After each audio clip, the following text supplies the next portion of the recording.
Hello everyone, আসসালামু আলাইকুম। This is মুক্তি, সামিরা কিচেন ব্লগ থেকে সবাইকে স্বাগতম। অনেক দিন পর নতুন একটা ব্লগ ভিডিও নিয়ে আসলাম, ছোট্ট একটা ভিডিও। আজকের ভিডিওতে আমি রান্নাবান্না কিছু দেখাবো না। আজকে সারাদিন ঘোরাঘুরি করলাম, তারপর মেয়েদের নিয়ে সময় কাটালাম। আজকের ভিডিওতেই ছিল সকালবেলা ঘুম থেকে উঠে রান্নাবান্না শেষ করে দেখলাম যে বৃষ্টির পানি শেষ হয়ে গেছে, ভাত রান্না করার মতো আর কোনো পানি ছিল না। তাই চলে আসলাম, এটাকে কি বলে, পুষ্কনি না খাল, সরি খাল হবে না, যাই হোক, এখানে একটু বৃষ্টির পানি জমা ছিল। এই পানি নিয়ে আমাদের ভাত রান্না করতে হয়। অনেক দিন ধরেই পানি শেষ হয়ে গেছিল। আমাদের ট্যাঙ্কির পানি ভালো না, মোটরের অনেক আয়রন জমা হয়ে থাকে, ভাত রান্না করলে ভাত নষ্ট হয়ে যায়, লাল রং থাকে। তাই আমরা এই বৃষ্টির পানি দিয়ে ভাত রান্না করি বা ডাল রান্না করি। তারপর বৃষ্টির পানি শেষ হয়ে গেলে খালের থেকে পানি নিয়ে যাই। পানি নেওয়া শেষ, আজকে আবার চলে গেলাম আমার মেয়ের স্কুলের ড্রেস তৈরি করতে, কারণ জানুয়ারির 1 তারিখ থেকে ক্লাস শুরু হবে। তাই ওর জন্য স্কুলের ড্রেস বানাতে মার্কেটে গিয়েছিলাম। সেখান থেকে আমার হাজব্যান্ডের দোকানে চলে গেছি। দেখুন, এটা আমার হাজব্যান্ডের দোকান, তিনি মোটর মেকানিক। আজকে আমি বসে আছি আমার হাজব্যান্ডের দোকানে 2 মেয়েকে নিয়ে। আমার হাজব্যান্ডের কোনো কর্মচারী ছিল না। অনেকক্ষণ সময় কাটালাম, প্রায় 1 ঘন্টা ছিলাম। আমার হাজব্যান্ড এখন অনেক বিজি, তার কারিগর বাসায় গেছে, আমাদের শাহাদাত ভাই।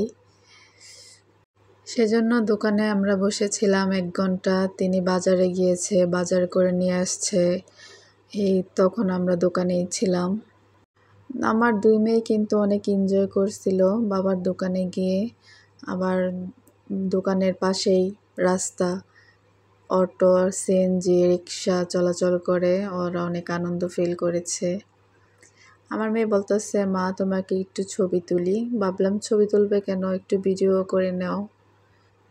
আমার হাজব্যান্ডের দোকান গজারিয়া, মুন্সিগঞ্জ, ভবের চর, হাসপাতাল রোড। হাসপাতালের সাথে আমার হাজব্যান্ডের দোকান। এটা হাসপাতালের রাস্তা, আগে হসপিটাল, তারপর তার দোকান। স্টানের পরেই হসপিটাল, স্বাস্থ্য কমপ্লেক্স, তারপর তার দোকান। এদিকে বাসায় ফিরে দেখলাম আজব এক কাহিনী। মানুষ কতটা খারাপ হলে এরকম সিচুয়েশন তৈরি হয়। মানুষের মন মানসিকতা কত খারাপ।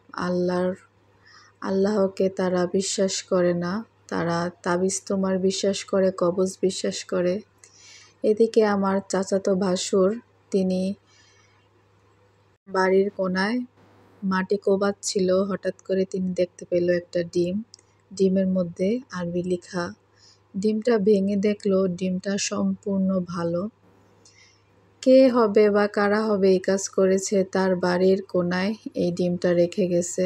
ডিমে কবজ টবজ দেওয়া ছিল। তিনি হুজুরকে দেখাতে নিয়ে গেছেন। হুজুর বলল যে আমি জানি না এটাতে কি লেখা, কিন্তু আপনার নাম নেই। তিনি হাসতেছে আর অনেক কথাই বলতেছে যে কে আমাকে এরকম করলো, কে আমাদের বাড়িতে এটা রেখে গেল। আমিও দেখতে গেছিলাম যে কি এক অবস্থা, মানুষ কতটা খারাপ হলে এরকম কাজ করে। এখনও মানুষ এইসবে বিশ্বাস করে। আল্লাহ তাদেরকে হেদায়েত দান করুক।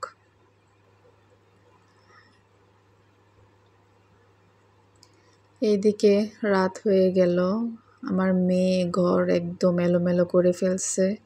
এখন আবার আমার সাথে মুখে মুখে তর্ক করতেছে যে 100 বার করব, বারবার করব, আমরা অগুছাবো, তুমি গুছাইবা।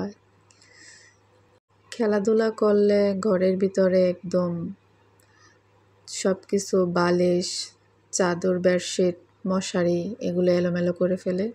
আল্লাহ হাফেজ।